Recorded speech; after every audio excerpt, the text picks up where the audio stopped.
5 nuclear missiles were heading for the Soviet Union. The computers were certain. The alarm was screaming. And one man had 4 minutes to decide whether to tell his commanders to fire back. Knowing that if he was right and waited, his country would be destroyed. Knowing that if he was wrong and didn't wait, he would start a nuclear war. His name was Stanislav Petrov. He was not supposed to make this decision.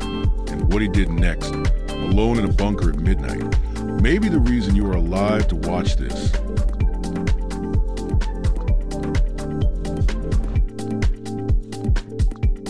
Welcome to ShadowArchives. This is the night a single decision may have prevented World War III, and almost no one knew it happened. September 1983 was the most dangerous month of the Cold War since the Cuban Missile Crisis.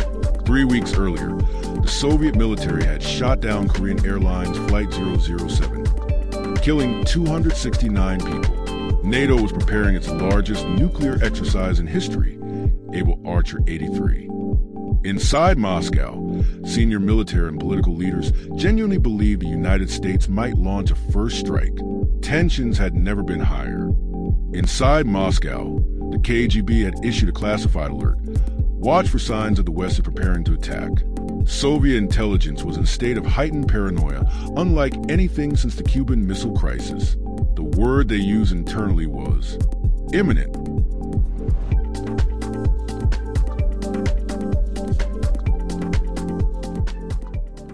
Petrov's job was to monitor the OKO satellite early warning system. OKO, which means eye in Russian, was a network of satellites designed to detect the heat signature of American ICBM launches within seconds. If the system confirmed a launch, protocol required immediate escalation to the Soviet High Command. The system had a known weakness. It had reported false alarms before.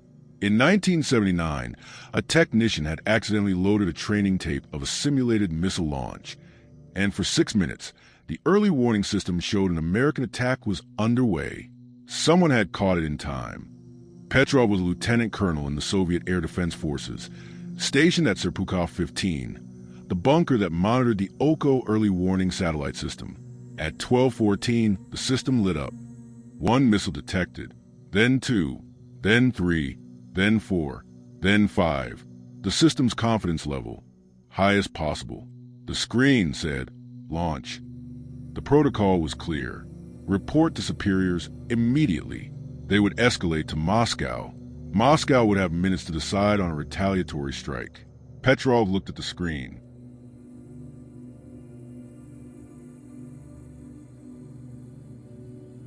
He did not report it as a real launch.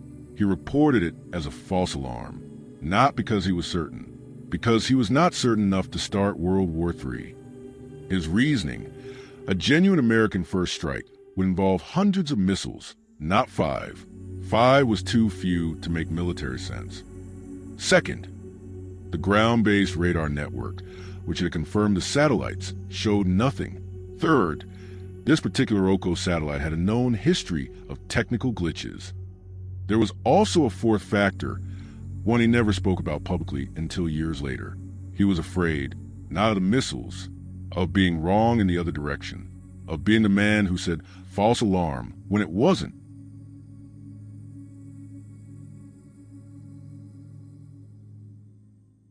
For 23 minutes, Petrov waited.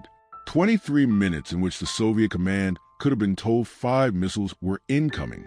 23 minutes in which no impact came. His shift commander, who outranked him, was watching from above in the observation room. The commander later said he realized what was happening but chose not to intervene. He understood what Petrov understood. At the end of those 23 minutes, it was confirmed. The OKO satellite had malfunctioned. It had detected sunlight reflecting off high-altitude clouds and classified it as missile exhaust.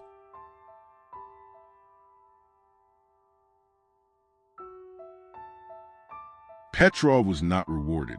His superiors noted that he had filled out the incident report incorrectly, writing notes in the wrong section of the logbook. He received an informal reprimand. He requested a transfer shortly after. He retired in 1984. The incident was classified. He told no one, not even his wife, for years. There's a detail that often gets lost in retellings. The Soviet early warning system would malfunction again in the following months. The Okos satellites continued to have problems. The system Petrov overrode was eventually redesigned. The West learned about the incident only in the 1990s, when former Soviet officers began speaking publicly. By then, the USSR no longer existed.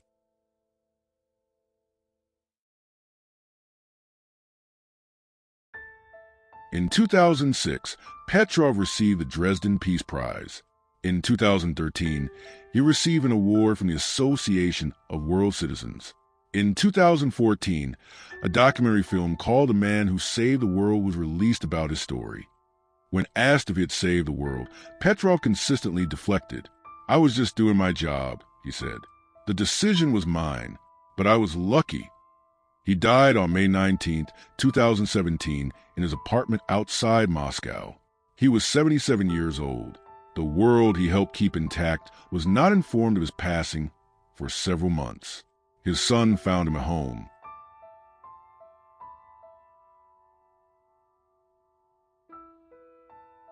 Here is what the Petrov incident teaches. The system worked exactly as designed. It detected what looked like a launch. The only thing that didn't work according to plan was the man at the desk. He died in May 2017 at age 77 in his apartment outside Moscow. The world he helped keep intact was not told he had gone for several months.